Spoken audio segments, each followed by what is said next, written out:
नमस्कार दोस्तों, एक बार फिर से आप सभी का स्वागत है हमारे YouTube channel civil service institute में। देखिए, ये प्राचीन भारत और मध्यकालीन भारत दोनों के 2013 से लेकर के 2022 तक के यूपी पीसीएस प्रीलिम्स में जो प्रश्न पूछे गए हैं डायरेक्टली, वो हमने यहाँ पे लिए हैं। देखिए, इसमें जो प्रश्न है उसके बाद उसका जो एक्सप्लेनेशन है वो सारा हमने यहाँ पे 1 बाय 1 लिया है। तो ये 2013 से लेकर के 2022 तक के जितने भी प्रश्न हैं उनको 1 बाय 1 हम देख लेते हैं। जो अभी नेक्स्ट एग्जामिनेशन 17 मार्च को होने वाला है उसके लिए सीरीज काफ़ी हेल्पफुल रहेगी। और इसमें जैसे कि ये प्राचीन भारत का है, इसके बाद फिर हम आधुनिक जो भारत का इतिहास उसको लेंगे, फिर भूगोल को, ऐसे ही सारे जितने भी विषय हैं 1 बाय 1 उन सारी चीज़ों को हम कवर अप करते रहेंगे।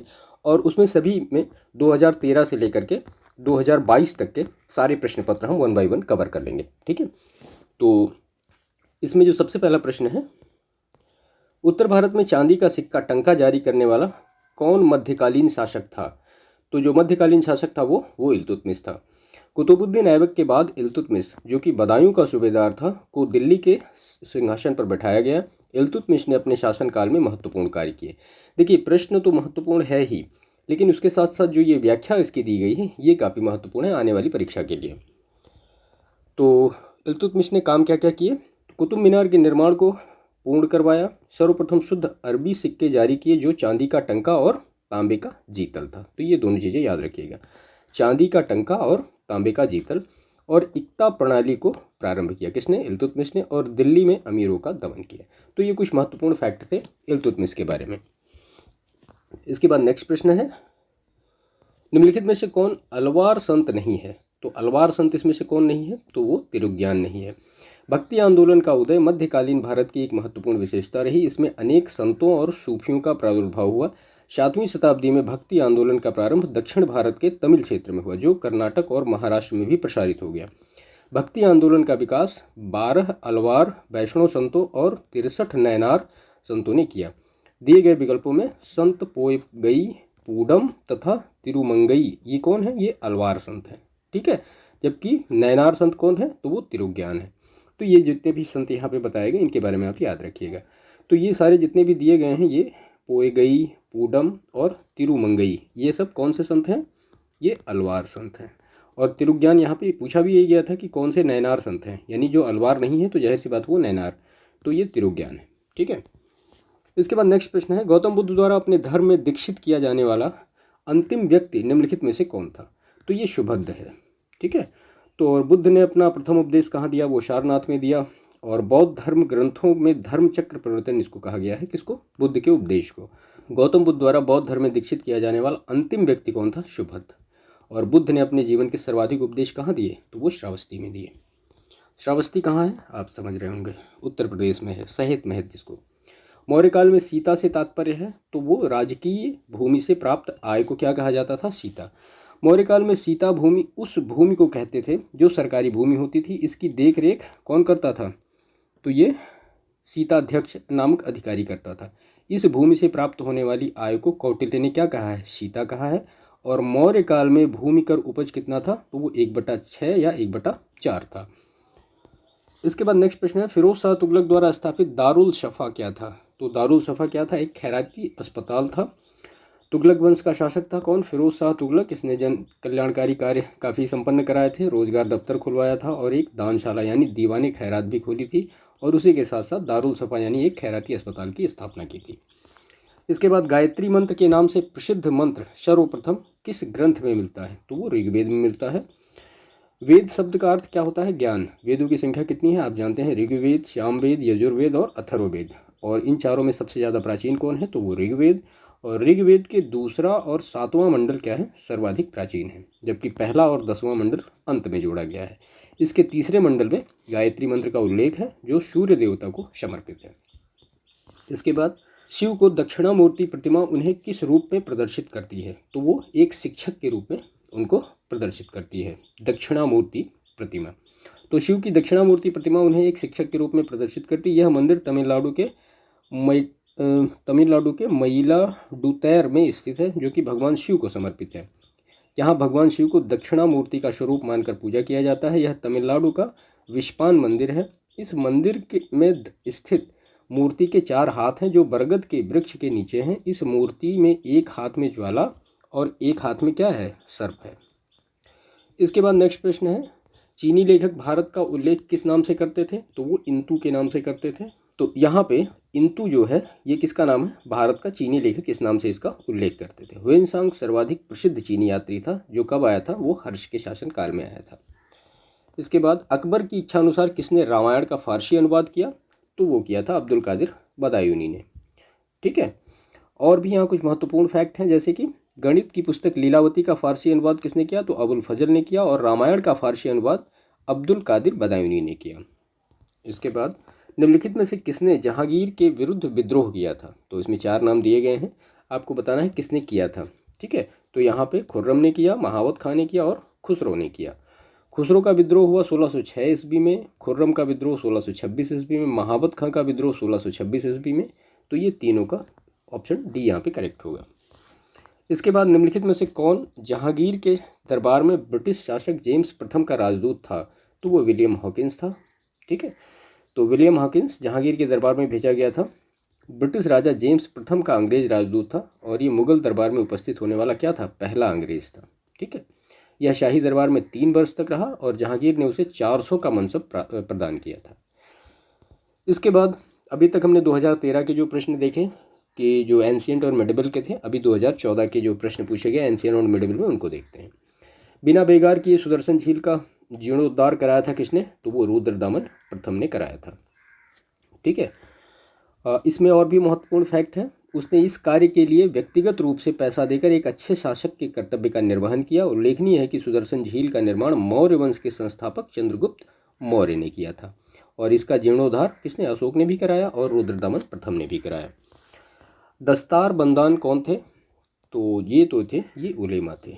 ठीक है, इनको क्या कहा जाता था? दस्तार बंदान को उलेमा को दस्तार बंदान कहा जाता था, और सल्तनत काल में ये मुस्लिम धर्मगुरु थे, जिनका मुख्य कार्य क्या होता था? तो मुस्लिम कानूनों की विवेचना करना।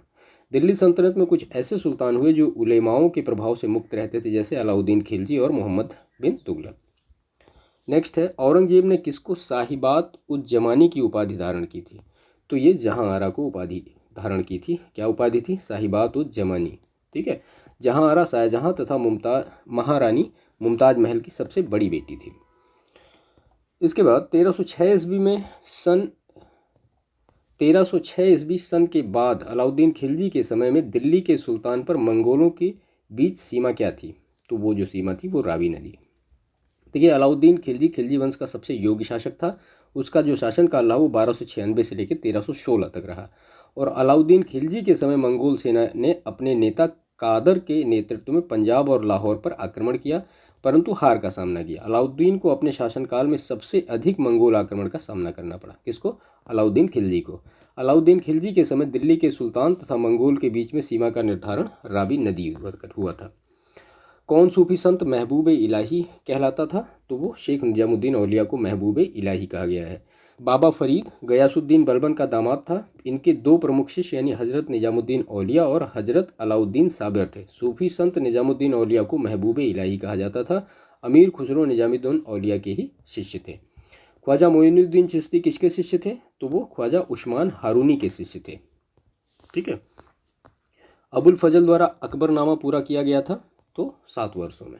कनिष्क के सारनाथ बौद्ध प्रतिमा अभिलेख की तिथि क्या है? तो वो 81 ईस्वी है। कुषाण शासकों में कनिष्क सबसे योग्य एवं महान शासक था। कनिष्क के राज्यारोहण के विषय में काफ़ी विवाद है, फिर भी 78 ईस्वी से 144 ईस्वी के मध्य किसी भी समय माना जाता है। कनिष्क के सारनाथ बौद्ध प्रतिमा की अभिलेख तिथि 81 ईस्वी सन है। यह अभिलेख बौद्ध धर्म से जुड़े तथ्यों पर प्रकाश डालता है। इस बौद्ध प्रतिमा अभिलेख को मथुरा से लाकर कनिष्क के राज्यारोहण के 3रे वर्ष सारनाथ में स्थापित किया गया। तो ऑप्शन बी यहाँ पे करेक्ट होगा, 81 ईस्वी सन।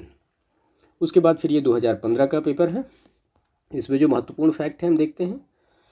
तो यहाँ पे ये सूची दी गई है, आपको इससे मैच करना है कि कौन सी उपाधियाँ किसकी हैं। तो अशोक की जो उपाधि है वो कौन सी है? वो प्रियदर्शनी, और उसके बाद फिर समुद्रगुप्त की परक्रमांक, और उसके बाद फिर चंद्रगुप्त की विक्रमादित्य है, और स्कंदगुप्त की क्रमादित्य है। तो यहाँ पे 2, 1, 4, 3 जो है ये करेक्ट ऑप्शन होगा। उसके बाद निम्नलिखित में से कौन सिकंदर के साथ भारत में नहीं आया था? तो वो डाइमेकस भारत में नहीं आया था। और सिकंदर के साथ आने वाले लेखकों में कौन कौन था? तो निर्याकस, आर्ने, आनेसिक्रिटस और अरिस्टोब्यूलस के विवरण अधिक प्रमाणिक और विश्वसनीय है। डाइमेकस सीरियन नरेश अंतियोकस का राजदूत था जो बिंदुसार के राज दरबार में आया था। ठीक है, तो ये आप याद रखिएगा। इसके बाद निम्नलिखित में से कौन सा जोड़ा सही सुमेलित नहीं है पूछा गया है। तो उसके बाद इसमें है लाइफ ऑफ वेन्सियांग हुई ली, द नेचुरल हिस्ट्री, तो नेचुरल हिस्ट्री टालमी ने नहीं पेलनी ने लिखी है, और हिस्टोरिकल फिलिपिकल तो ये पॉम्पेइस ट्रोगस, और द हिस्टोरीज ये हेरोडोटस। तो यहाँ पे ऑप्शन बी जो होगा ये करेक्ट होगा। सर्ग प्रतिसर्ग वंश मनवंतर और वंशानुचरित संकेतक हैं, किसके संकेतक हैं, तो ये पुराणों के संकेतक हैं। ठीक है, पुराण भारत में सबसे प्राचीनतम पुस्तकें हैं। पुराण हमें जीवन यापन की कला और प्राचीन कथाओं को बताते हैं। पुराणों का आधार त्रिदेव ही है, अर्थात ब्रह्मा विष्णु महेश पुराणों के मुख्य देव हैं। त्रिमूर्ति के प्रत्येक भगवान स्वरूप में 6 पुराण समर्पित किए गए हैं। पुराणों की संख्या कुल कितनी है, 18। इसका संकलन लोमहर्ष व उनके पुत्र उग्रश्रवा ने किया था। इसके बाद निम्नलिखित में से राज्य के सप्तांग सिद्धांत के अनुसार राज्य का 7वां अंग कौन होता है। तो सबसे पहले हमें ये देखना कि जो 7 अंग होते हैं वो कौन कौन से होते हैं। तो स्वामी पहला अंग, अमात्य, जनपद या प्रदेश, दुर्ग, कोश, दंड और मित्र। ठीक है, तो यहाँ पे 7वां अंग क्या होगा, मित्र होगा। ये जो 7 अंग हैं इनको याद रखिएगा बिल्कुल। ये सप्तांग सिद्धांत किसने दिया था, तो वो कौटिल्य ने दिया था। ऋग्वैदिक काल के प्रारंभ में निम्न में से किसे मूल्यवान महत्वपूर्ण मूल्यवान संपत्ति समझा जाता था। तो जाहिर सी बात है गाय को ही मूल्यवान संपत्ति समझा जाता था। गाय के लिए ही सारे युद्ध ऋग्वैदिक काल में होते थे। तो उसमें यही सारी चीज़ें लिखी गई हैं। इसके बाद इसमें है निम्न में से किस किले का निर्माण अकबर के राज्यकाल में नहीं कराया गया था। तो दिल्ली का जो लाल किला था इसका निर्माण अकबर के राज्यकाल में नहीं कराया गया था। बाकी आगरा का किला, इलाहाबाद का किला, लाहौर का किला का निर्माण किसने कराया था, यह अकबर ने कराया था। और दिल्ली का जो लाल किला था उसका निर्माण मुगल शासक शाहजहां ने 1638 ईस्वी में कराया था। और बाद में 2007 में यूनेस्को द्वारा एक विश्व धरोहर स्थल चयनित किया गया। दक्षिण भारत में पोलीगार कौन थे, तो पोलीगार जो थे वो क्षेत्रीय प्रशासकीय और सैन्य नियंत्रक थे। ठीक है, 16वीं से 18वीं शताब्दी के दौरान मदुरै के बहुभुज सिंचाई परियोजना और धार्मिक संस्थानों के निर्माण के माध्यम से प्रशासनिक सुधारों की स्थापना में महत्वपूर्ण भूमिका निभा रहे थे। कौन, पोलीगार। निम्नलिखित में से किसने हिरण्यगर्भ धार्मिक कार्य कराया था। तो ये दंतिदुर्ग ने कराया था। राष्ट्रकूट साम्राज्य का संस्थापक दंतिदुर्ग या दंतिवर्मन जिसका नाम है, और 8वीं शताब्दी के मध्य 752 ईस्वी में चालुक्य शासक कीर्तिवर्मन को पराजित करके स्वतंत्र राज्य की स्थापना की। उसने अपनी राजधानी मान्यखेत अथवा मालखेत बनाई। दंतिदुर्ग ने उज्जैनी के हिरण्यगर्भ यानी महादान यज्ञ किया था। इसमें प्रतिहार राजा ने द्वारपाल का काम किया था। इसके बाद निम्न में से कौन सा युद्ध सही सुमेलित नहीं है।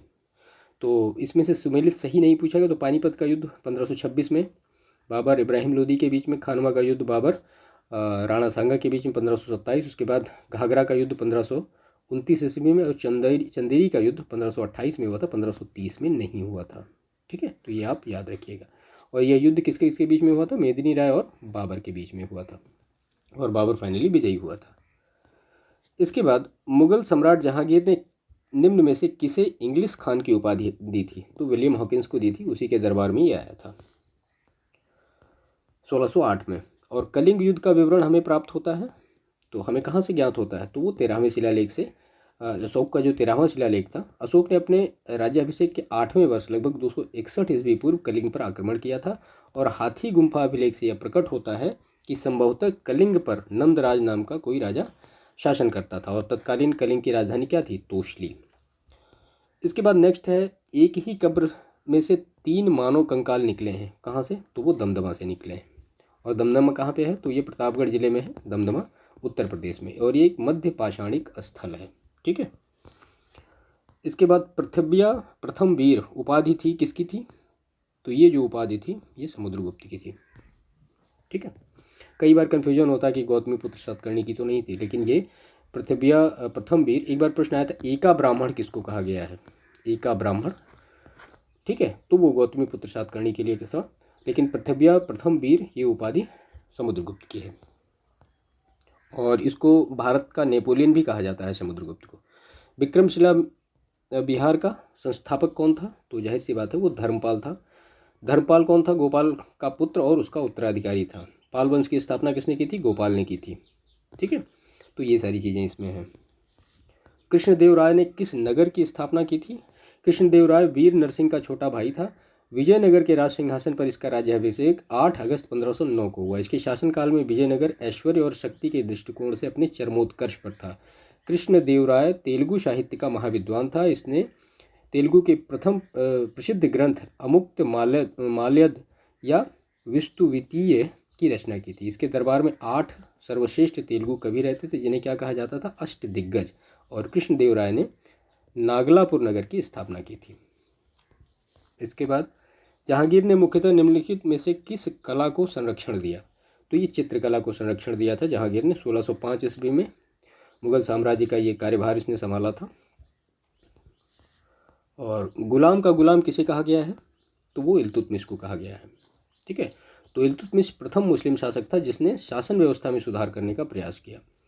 और वो गुलाम का गुलाम इसलिए इसको कहा जाता है कि गोरी का गुलाम कुतुबुद्दीन ऐबक था और कुतुबुद्दीन ऐबक का गुलाम इल्तुतमिश था, इसीलिए उसको गुलामों का गुलाम या गुलाम का गुलाम इस तरह से कहा गया है।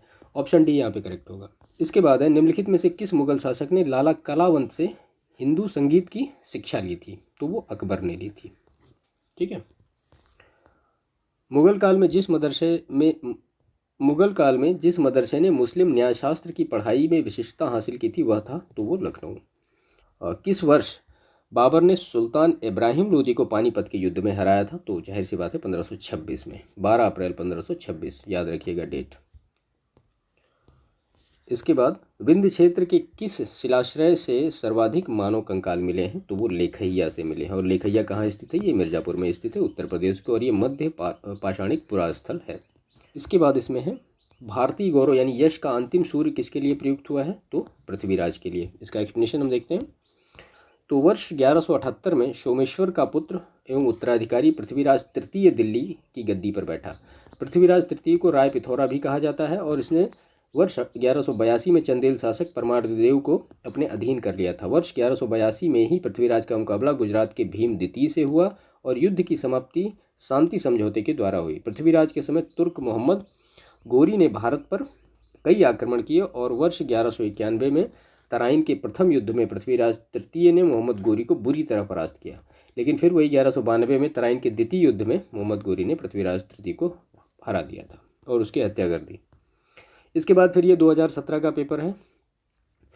अकबर के शासनकाल में दक्खन में निम्न पद्धतियों में से कौन सा भू राजस्व वसूली का प्रचलित आधार था? तो वो हल की संख्या। अकबर की भू राजस्व व्यवस्था मध्य युग की श्रेष्ठतम लगान पद्धति थी। अकबर ने उत्तर भारत में टोडरमल के सहयोग से 1580 में दाहसाला बंदोबस्त की शुरुआत की थी। तो दाहसाला बंदोबस्त 1580 में शुरू हुई टोडरमल की सहायता से।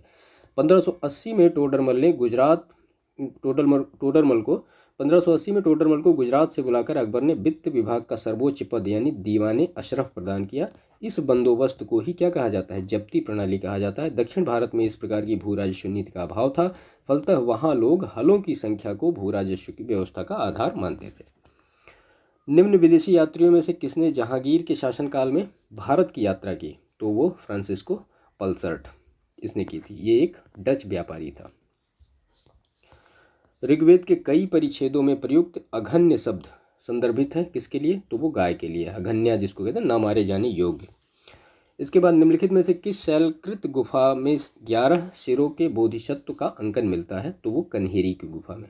ठीक है, और कन्हेरी की गुफाएं मुंबई शहर के पश्चिमी क्षेत्र में बसे बोरीवली के उत्तर में स्थित है। यह गुफा संजय गांधी राष्ट्रीय उद्यान के परिसर में स्थित है। ये गुफाएं बौद्ध कला को दर्शाती हैं। इसके बाद नेक्स्ट प्रश्न है इसमें, निम्नलिखित कथनों पर विचार कीजिए। पहला है, पश्चिमी गोदावरी जिले में गुंटनपल्ली में प्रारंभिक चैत्य ग्रह और बिहार चट्टानों को काटकर बनाए गए हैं और पूर्वी दक्कन के चैत्य और बिहार साधारणतया चट्टानों को काटकर बनाए गए हैं। तो यहाँ पे दोनों ही स्टेटमेंट ये सही दिए गए हैं। और ये कहाँ पे है? आंध्र प्रदेश के पश्चिमी गोदावरी जिले में है। नेक्स्ट है, बराबर पहाड़ी की गुफाओं के विषय में निम्न में से कौन सा एक कथन सही नहीं है पूछा गया है। ठीक है, तो बराबर पहाड़ी पर कुल 4 गुफाएं हैं, सही हैं। 3 गुफाओं की दीवारों पर अशोक के अभिलेख उत्कीर्ण हैं, ये भी सही है। ये अभिलेख इन गुफाओं को आजीविकों को समर्पित होने का उल्लेख करते हैं, सही है। और ये अभिलेख जो हैं ईसा पूर्व 6ठी शताब्दी के हैं। लेकिन ये जो अभिलेख हैं ये ईसा पूर्व 6ठी शताब्दी के नहीं हैं। ये अभिलेख ईसा पूर्व 6ठी शताब्दी के नहीं बल्कि तृतीय शताब्दी के ईसा पूर्व। ठीक है, तो ऑप्शन डी यहाँ पे करेक्ट नहीं है, क्योंकि ये जो अभिलेख हैं ईसा पूर्व 6ठी शताब्दी के नहीं बल्कि तृतीय शताब्दी ईसा पूर्व के हैं। और बाराबर पहाड़ी की गुफाओं का निर्माण अशोक ने तृतीय शताब्दी ईसा पूर्व में ही करवाया था। तो ऑप्शन डी यहाँ पे करेक्ट होगा। 6ठी शताब्दी ईस्वी पूर्व का मत्स्य महाजनपद स्थित था कहाँ पे? तो वो राजस्थान में मत्स्य महाजनपद। ठीक है, और इसकी राजधानी कहाँ थी? तो वो विराटनगर थी। 2 सूची दी गई हैं, आपको इनमें से मैच करना है। तो गांधार कला जो है ये कुषाण से रिलेटेड है। उसके बाद फिर जूनागढ़ जो शिलालेख है ये रुद्रदामन प्रथम से रिलेटेड है। मिलिंद पन्हो जो है मिनांडर से रिलेटेड है। और तक्षशिला लेख पतिक से रिलेटेड है। ऑप्शन सी यहाँ पे करेक्ट होगा। इसके बाद जौनपुर राज्य का अंतिम शासक कौन था? तो जौनपुर राज्य का अंतिम शासक हुसैन शाह शर्की था। ठीक है, तो जौनपुर को पूर्व का सिराज अथवा सिराजे हिंद कहा गया है। इसके बाद फिर तीर्थंकर दिए गए हैं और उनकी जो प्रतिमा का लक्षण है ये सारे दिए गए हैं, हमें यहाँ पे मैच कर। तो आदिनाथ रिलेटेड है वृषभ से। उसके बाद मल्लीनाथ रिलेटेड है जल कलश से। और पार्श्वनाथ रिलेटेड है सर्प से। और शंभुनाथ रिलेटेड है अश्व से। तो यहाँ पे ऑप्शन ए करेक्ट होगा।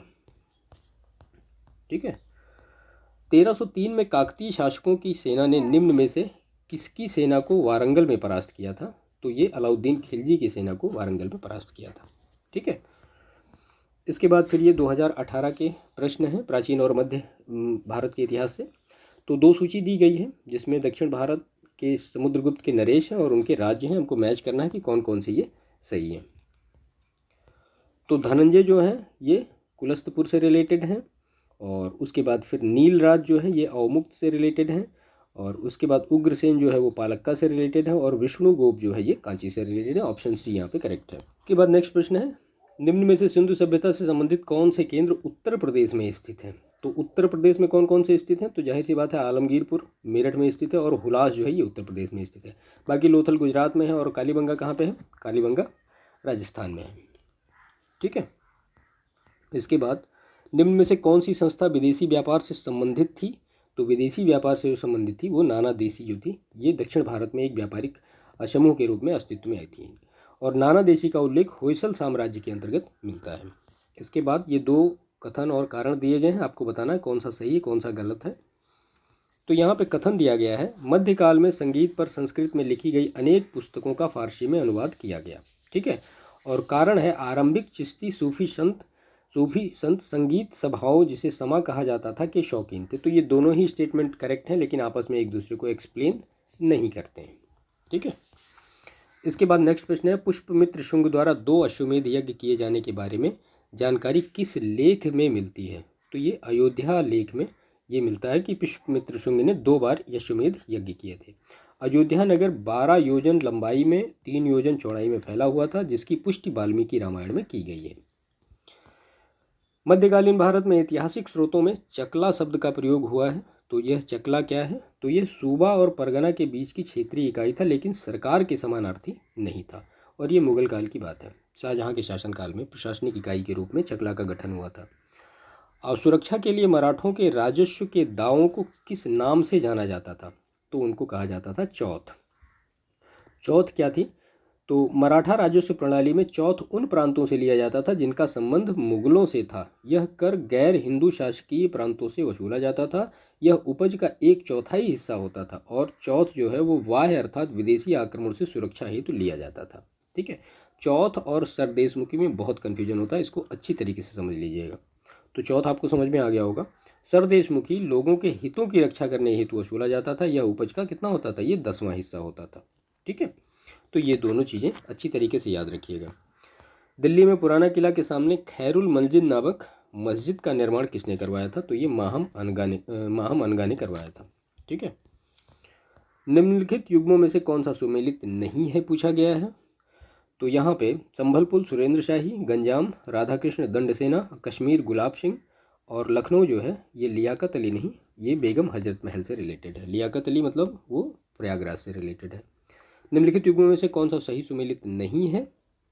तो यहाँ पे देवगिरी शंकरदेव और उसके बाद फिर वारंगल ये प्रताप रुद्रदेव होना चाहिए, रामचंद्र देव नहीं है। और होयसल वीरबल्लाल और मुद्रा जो है वीर पांडे। ठीक है, तो ऑप्शन बी यहाँ पे करेक्ट होगा, जो कि सही नहीं है। इसके बाद निम्नलिखित को काल क्रमानुसार व्यवस्थित करना है यहाँ पे, तो मोहम्मद शाह, जहांदार शाह, आलमगीर द्वितीय और अहमद शाह। देखिए ऐसा ही प्रश्न अभी यूपीपीसीएस के आर में पूछा गया था, तो इनका आपको कारण वो बताना है अकॉर्डिंग टू आर्डर कि कौन कौन सा है। हम यहाँ पे देख लेते हैं।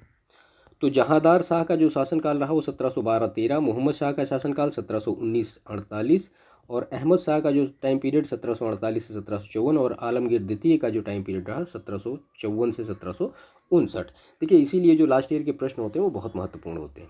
इसी वजह से इनको आपको अच्छी तरीके से देख के जाना चाहिए कि किस तरह से किस लेवल के प्रश्न पूछे जा सकते हैं। इसके बाद नेक्स्ट है, निम्नलिखित में से कौन शुक्ल यजुर्वेद की संहिता है। तो शुक्ल यजुर्वेद की संहिता कौन सी है, तो वाजसनेयी जो है ये है। यजुर्वेद के 2 संस्करण या 2 पाठ हैं, एक का नाम शुक्ल यजुर्वेद और दूसरे का नाम कृष्ण यजुर्वेद है। और शुक्ल यजुर्वेद में 15 शाखाएं हैं। कौन कौन सी हैं देख लीजिए।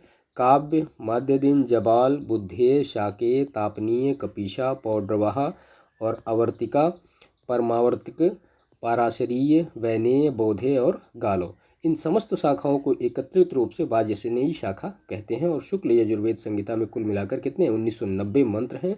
इससे 4 गुना अधिक इसके ब्राह्मण ग्रंथ का परिमाण है। तो यहाँ पे वाजसनेयी होगा।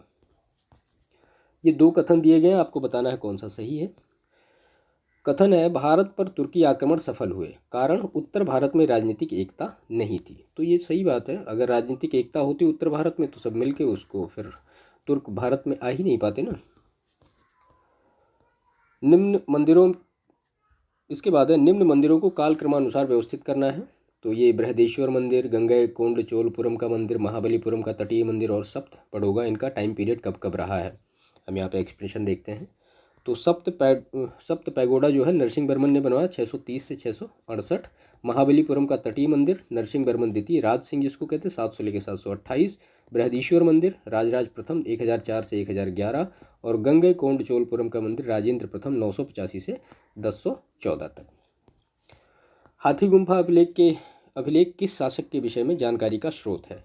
तो ये खारवेल के उसमें डिटेल देता है। चेदी वंश के शासक खारवेल के विषय में जिससे जानकारी मिलती है हाथी गुम्फा अभिलेख से।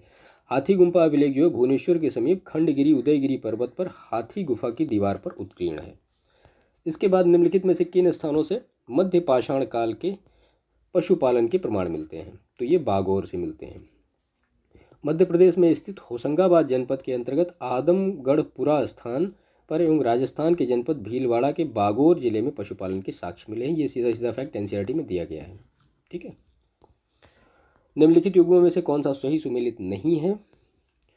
तो यहाँ पे अदीना मस्जिद जो है ये मालदा है, मांडू नहीं है, पश्चिम बंगाल में है। बाकी लाल दरवाज़ा जौनपुर में, दाखिल दरवाज़ा गोंड और उसके बाद 3 दरवाज़ा ये अहमदाबाद में है।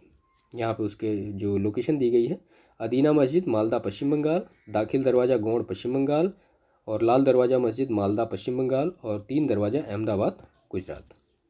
उसके बाद यहाँ पे पूछा गया कि कौन सा सुमेलित नहीं है। तो ध्रुवदास भगत नामोली, उसके बाद नाभादास ये भक्तमाल और रसिक प्रिया जो है ये केशवदास की है, रसखान की नहीं है। उस्मान जो है चित्रावली से रिलेटेड, ऑप्शन सी यहाँ पे करेक्ट होगा। इसके बाद फिर ये 2019 का पूरा प्रश्न पत्र है जिसमें कि प्राचीन और मध्यकालीन भारत के इतिहास से जो प्रश्न पूछे गए यूपीपीसीएस प्रीलिम्स में। तो यहाँ पे कथन और कारण का प्रश्न दिया गया है। अकबर ने शेरशाह की तरह राज्य के सिक्कों के प्रचलन को नियमित करने का प्रयास किया और कारण है शेरशाह की मुद्रा पद्धति के समान अकबर के समय का ताम्र का प्रमुख सिक्का क्या था, वो दाम था। एक्सप्लेनेशन इसका देखते हैं। तो यहाँ पे ए और आर दोनों सही होंगे लेकिन एक दूसरे की आपस में व्याख्या नहीं करते। तो अकबर के सिक्कों में सोने, चांदी और तांबे के सिक्के शामिल थे। अकबर के समय बनाए गए सोने के सिक्कों को मुहर के नाम से जाना जाता था। रुपया शब्द का प्रयोग शेरशाह सूरी ने अपने शासनकाल में 1540 से 1545 के मध्य किया। माना जाता है कि शेरशाह सूरी ने अपने शासनकाल में रुपया चलाया था। वह एक चांदी का सिक्का था। इसका जो सिक्के का वजन था 178 ग्रेन, लगभग 11.534 ग्राम। ठीक है, और तांबे के सिक्कों को उस समय दान तथा सोने के सिक्के को मोहर कहा जाता था। तो इसी वजह से आपस में एक दूसरे को एक्सप्लेन नहीं करते हैं। ये दिया गया है, इसको आपको ऑर्डर बताना है कि सरनाल का युद्ध कब हुआ और बिलग्राम का युद्ध कब हुआ, जजायु का युद्ध कब हुआ। हम सारा एक्सप्लेनेशन देख लेते हैं। ऐसे प्रश्न बहुत पूछे जाते हैं यूपीपीएससी में, ध्यान से देखिएगा। बेलग्राम का युद्ध शेरशाह बनाम हुमायूं 1540, सरनाल का युद्ध अकबर बनाम इब्राहिम मिर्जा 1572, धर्मत का युद्ध औरंगजेब बनाम दारा शिकोह 1658 और जजाऊ का युद्ध बहादुर शाह बनाम मोहम्मद आजम 1707। इसके बाद हठ योग के संदर्भ में निम्नलिखित में से कौन सा कथन सही सही है पूछा गया है। पहला, हठ योग नाथपंथियों द्वारा अपनाया जाता था। दूसरा, हठ योग क्रिया को सूफी संतों ने भी अपनाया था। तो यहाँ पे 1, 2 दोनों ही सही हैं।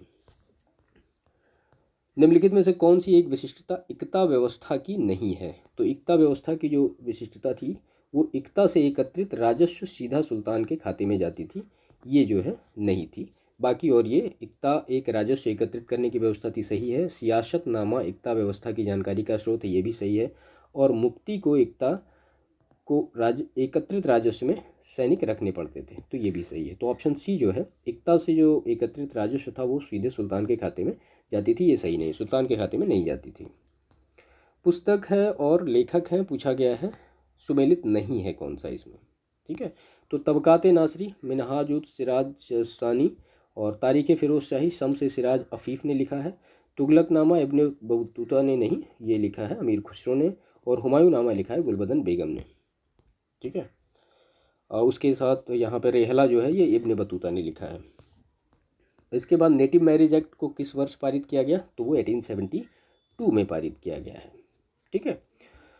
केशव चंद्र सेन के विशेष प्रयास से 1872 में नेटिव मैरिज एक्ट ब्रिटिश सरकार द्वारा पारित किया गया था। और इसमें जो शादी की वैवाहिक उम्र थी वो 14 वर्ष होना अनिवार्य था। पुरुष का जो वैवाहिक उम्र की वो 18 वर्ष था, ठीक है। इसके बाद ये दोनों सूची हैं, आपस में इनको आपको मैच करना है कि कौन से सही हैं। तो पाबना विद्रोह कब हुआ, ये 1873 से 75 के बीच में हुआ। उसके बाद एका विद्रोह कब हुआ, 1922 में हुआ। और उसके बाद फिर संथाल विद्रोह कब हुआ, तो ये 1855-56 में हुआ। और उसके बाद ताना भगत आंदोलन कब हुआ, 1914 में हुआ। ऑप्शन बी यहाँ पे करेक्ट होगा। इसके बाद यहाँ पे आप देख भी सकते हैं एक शॉर्ट में, निम्नलिखित में से कौन सा सही सुमेलित नहीं है। तो दाम जो है एक ताम्र की मुद्रा थी, देसाई जो है एक राजस्व अधिकारी था, दीवान जो है वो प्रांतीय राजस्व का प्रमुख था। और जरीब क्या था, तो जरीब एक प्रकार का कर नहीं था, ये भूमि मापन के लिए एक मतलब पैमाना था, ठीक है। आज भी खैर लेखपाल लोगों के पास जरीब होता है। इसके बाद ये दो सूची दी गई हैं, आपस में इनको मैच करना है। तो मुल्ला दाऊद किससे रिलेटेड हैं, ये चंदायन से। और दामोदर कवि किससे रिलेटेड हैं, ये पद्मावती कथा से। और सोमनाथ किससे रिलेटेड है, राग विबोध से। और अमीर खुसरो रिलेटेड है आशिका से। इसके बाद निम्नलिखित राजाओं में से किसने अकबर के पूर्व तानसेन को संरक्षण दिया था, ठीक है। तो वो भाटा के राजा रामचंद्र सिंह ने दिया था। इसके बाद राजवंश और राजधानी, इनको आपस में मैच करना है कौन कौन से हैं। तो यहाँ पे हम देख लेते हैं। तो पल्लव वंश की राजधानी कांची, पांडव की मदुरा, और यादव की देवगिरी, और काकतीय की वारंगल। ऑप्शन बी यहाँ पे करेक्ट होगा। इसके बाद यहाँ पे लिखा है पल्लव, कांची, पांडव, मदुरा, यादव, देवगिरी, ठीक है। उसके बाद ये पूछा गया है कि काल क्रमानुसार कौन से सही सुमेलित हैं। तो यहाँ पे हम देख लेते हैं, ये सारा पूरा लिखा हुआ है ऑर्डर में। तो राबिया दरौनी का मकबरा औरंगाबाद औरंगजेब ने 1678 में बनवाया। और शेरशाह सूरी का मकबरा सासाराम शेरशाह ने 1540 से 45 के बीच में। और हुमायूं सूरी का मकबरा सासाराम ये हाजी बेगम ने 1564 में बनवाया। और अटाला मस्जिद जौनपुर ये इब्राहिम शाह शर्की 1408 में बनवाया। मनसबदारी व्यवस्था के बारे में पूछा जा रहा है कि कौन सा कथन सही है। तो मनसबदारी व्यवस्था राज्य के कुलीन वर्ग से संबंधित थी, जिसे अकबर ने प्रारंभ किया। और मनसबदारी का पद जो था वो पैतृक था, तो ये पैतृक नहीं होता था, ठीक है। ऑप्शन ए यहाँ पे करेक्ट है। इसके बारे में डिटेल हम यहाँ पे देख लेते हैं। तो मुगलकालीन सैन्य व्यवस्था पूर्णतः मनसबदारी प्रथा पर आधारित थी। इस प्रथा को अकबर ने प्रारंभ किया था। 10 से 500 तक मनसब प्राप्त करने वाले मनसबदार, 500 से 2500 तक मनसब प्राप्त करने वाले को उमरा, और 2500 से अधिक जो मनसब प्राप्त करते थे उनको अमीर आजम कहा जाता था। मनसब मूलतः अरबी शब्द है जिसका अर्थ क्या होता है, पद या रैंक। और मनसब प्रथा का आरंभ अकबर ने 1575 में किया था। इसके बाद ये कुछ डेट हैं, इसको मैच करना है कब कब है, हम यहाँ पे देख लेते हैं। तो इलाहाबाद की संधि 1765, मंगलोर की संधि 1784, सालबाई की संधि 1782 और मद्रास की संधि 1769। निम्नलिखित में से किस मंदिर को विदर्भ के खजुराहो के रूप में भी जाना जाता है। तो वो मार्कंडेश्वर मंदिर को विदर्भ के खजुराहो के रूप में भी जाना जाता है। मार्कंडेश्वर मंदिर महाराष्ट्र के गढ़चिरौली में बेनगंगा नदी के तट पर स्थित है, ठीक है। इसके बाद फिर ये 2020 का पेपर है जिसमें प्राचीन और मध्यकालीन भारत के प्रश्न हैं। तो निम्नलिखित में से किस वंश के शासकों को पुराण में श्री पर्वतीय कहा गया है? तो वो इक्ष्वाकु वंश के शासकों को श्री पर्वतीय कहा गया है। इसके बाद इसमें से पूछा गया कि सुमेलित नहीं है, तो शेख मोइनुद्दीन चिश्ती अजमेर, शेख बुरहानुद्दीन गरीब दौलताबाद, शेख मोहम्मद हुसैनी ये गुलबर्गा और शेख निज़ामुद्दीन औलिया ये मुल्तान नहीं ये दिल्ली। ठीक है, तो ऑप्शन डी यहाँ पे जाएगा। भारत सरकार द्वारा 1919 में ILO के वाशिंगटन सम्मेलन में मजदूरों का प्रतिनिधि के रूप में निम्नलिखित में से किसे भेजा गया था? तो वो भेजा गया था MN जोशी को 1919 में। इसके बाद ये मैच करना है। तो जो जजमानी ये उत्तर भारत में चलता था, और उसके बाद बारा बलूट ये कहाँ चलता था? ये चलता था महाराष्ट्र में, और मिरासी जो है ये कर्नाटक में, और अडाडे जो है ये तमिलनाडु में। तो ये ऑप्शन बी यहाँ पे करेक्ट होगा। ये बारा बलूट ये सब किससे? ये मराठों से रिलेटेड है, यहाँ पे दिया भी गया है। मौर्य काल में एग्रोनोमोई अधिकारी निम्नलिखित में से किस क्षेत्र से संबंधित थे? तो वो मार्ग निर्माण से संबंधित थे, एग्रोनोमोई। और महाजनपद और उनकी राजधानियों को मैच करना है। तो यहाँ पे हम खैर इसका एक्सप्लेनेशन देखते हैं। तो मत्स्य विराटनगर, कुरु इंद्रप्रस्थ, सूरसेन मथुरा और अश्मक पोतन। अश्मक दक्षिण भारत में स्थित एकमात्र महाजनपद था, याद रखिएगा। इसके बाद फिर कथन और कारण का प्रश्न है। तो हमें चोलों के विषय में उनके पूर्ववर्ती राजवंशों की अपेक्षा अधिक जानकारी है। कथन है, कारण दिया गया, चोल शासकों ने मंदिरों की दीवारों पर अभिलेख उत्कीर्ण कराने का चलन प्रारंभ किया जिनमें उनकी विजयों का ऐतिहासिक विवरण दिया जाता था। तो पूछा जा रहा है कि कौन सा सही है कौन सा गलत है। तो यहाँ पे ए और आर दोनों सही हैं और आपस में एक दूसरे को एक्सप्लेन भी करते हैं। ऑप्शन ए जो है ये करेक्ट होगा। इसके बाद निम्नलिखित में से किस भारतीय पुरातत्ववेत्ता ने पहली बार भीमबेटका गुफा को देखा और उसके शैल चित्रों को प्रागैतिहासिक महत्व को खोजा? तो वो VS वांककर। नीचे दो कथन दिए गए हैं, आपको बताना है कौन सा सही है कौन सा गलत है। तो मुल्तान के सूर्य मंदिर का उल्लेख ह्वेनसांग, अबू जईद अल मसूदी तथा अलबरूनी ने किया है, और सांबपुर यात्रोत्सव सूर्य पूजा से संबंधित है। तो ये दोनों ही स्टेटमेंट सही हैं। इसके बाद फिर ये मैच करना है। सिंधु घाटी सभ्यता तो क्या थी? नगरीय थी। और उत्तर वैदिक समाज क्या था? तो ये कृषक था। और ऋग्वैदिक समाज कैसा था? तो वो चारागाह था। और मध्यकालीन जो था वो जमींदारी पर सब बेस्ड था। तो ऑप्शन डी यहाँ पे करेक्ट होगा। इसके बाद फिर ये कालक्रमानुसार आपको व्यवस्थित करना है। यहाँ पे देख लेते हैं हम। तो फतवा ए जहांदीरी, इसके लेखक जियाउद्दीन बरनी 1285-1357, पृथ्वीराज रासो, चंद्रबरदाई 1205 से 1249, किताबुल हिंद अल बरूनी 943 से 1048, तबकाते नाशरी मिनहाज सिराज 13वीं शताब्दी। ठीक है, तो इस सारी जो इतने फैक्ट हैं इनको अच्छी तरीके से नोट करिएगा, याद करिएगा। 1687 में जब औरंगजेब ने गोलकुंडे किले पर अधिकार किया उस समय गोलकुंडा का शासक कौन था? तो वो अब्दुल हसन कुतुब शाह था, गोलकुंडा का शासक 1687 में। ठीक है, इसके बाद कौन सा सही ये पूछा जा रहा। दो कथन है। अकबर ने लड़कों और लड़कियों के विवाह की आयु निर्धारित करने का प्रयास किया, सही है। अकबर ने लड़कियों को अभिभावकों के दबाव से अलग होकर स्वयं की इच्छा से विवाह करने की स्वतंत्रता दी। तो ये दोनों ही स्टेटमेंट सही हैं। इसके बाद नेक्स्ट प्रश्न है। ये अधिकारी और विहित कर्तव्य दिए गए हैं, आपको इनको मैच करना है कि कौन सा इसमें से कौन सा सही है। ठीक है, तो यहाँ पे दीवाने तन जागीर व वेतन देखने वाले को दीवाने तन कहा जाता था।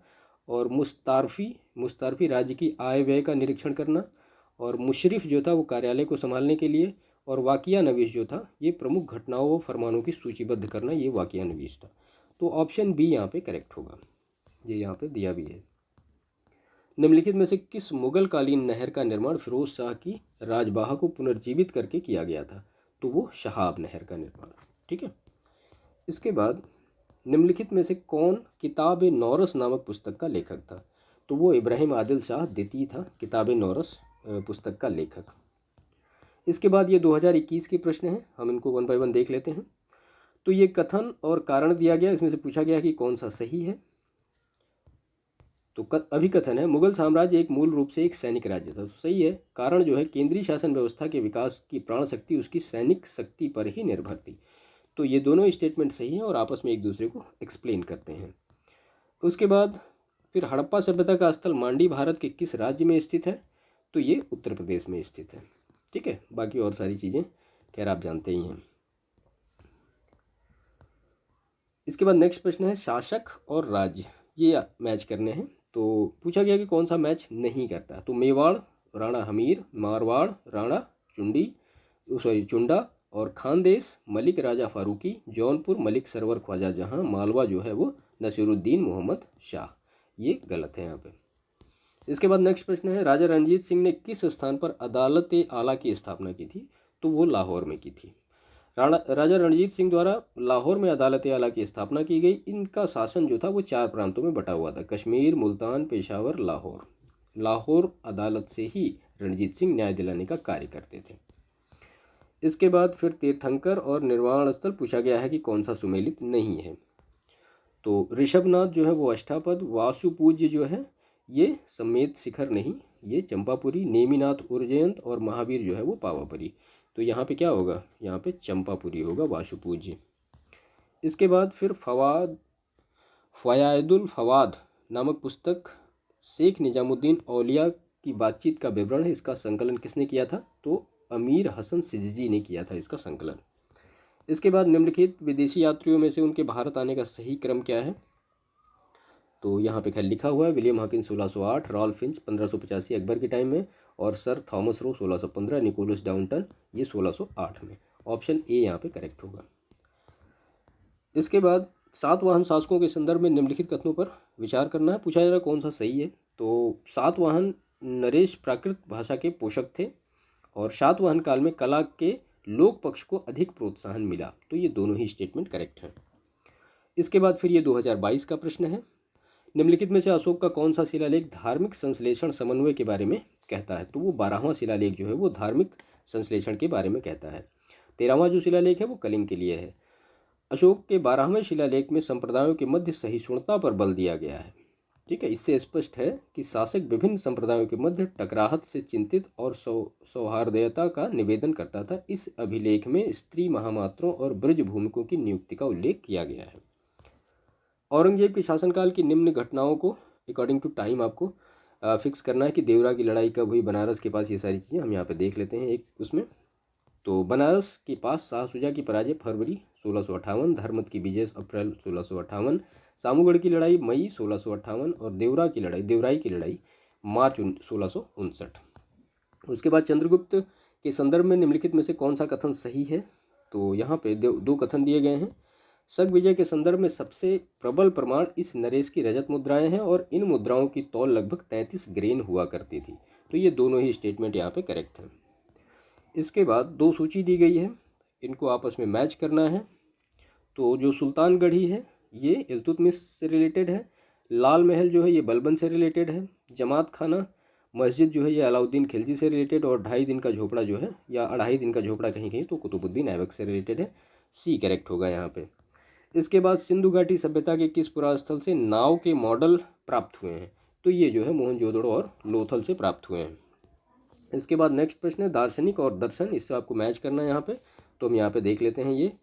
तो रामानुज तो ये विशिष्ट द्वैत, मध्वाचार्य द्वैत, निम्बार्क ये द्वैताद्वैत, और वल्लभाचार्य जो है ये शुद्ध द्वैत। इसके बाद निम्नलिखित में से किस स्तूप में आर्यक स्तंभ वाले मंच की विशेषता मिलती है, तो वो है अमरावती स्तूप। अमरावती स्तूप कहाँ है, आंध्र प्रदेश के गुंटूर जिले में। निम्नलिखित में से किसने चिंतामणि भट्ट द्वारा रचित संस्कृत ग्रंथ सुख सप्तति का फारसी में अनुवाद कर उसका नाम तूतीनामा रखा, तो ये ख्वाजा जियाउद्दीन नक्शबी ने रखा था। इसके बाद फिर अधिकारी और कार्य हमें ये मैच करना है। तो यहाँ पे तलार जो है, तलार का मतलब रात्रि सुरक्षा कर्मियों का अधिकारी, और पट्टकोल जो है ये ग्रामीण कर वसूली करने वाला अधिकारी, सहसाधिपति ये चोरी डकैती के मुकदमों का अधिकारी, और बलाधिप जो है ये चुंगी का संरक्षक। ऑप्शन बी करेक्ट होगा यहाँ पे।